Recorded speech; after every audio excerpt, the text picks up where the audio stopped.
বাঙালি বাড়িতে প্রত্যেক দিন মাছ হবে না ভাবাই যায় না। কেন বলুন তো?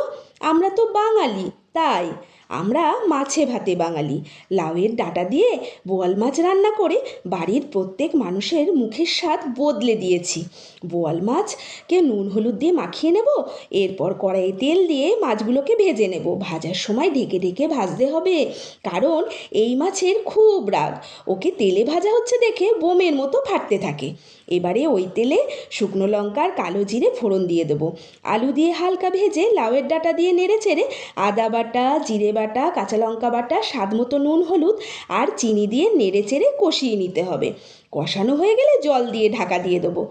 ঝোল ফুটে উঠলে আলু ডাঁটা সেদ্ধ হলেই ভেজে রাখা মাছ দিয়ে দেবো আর ফুটিয়ে নামিয়ে নেব, আর তৈরি।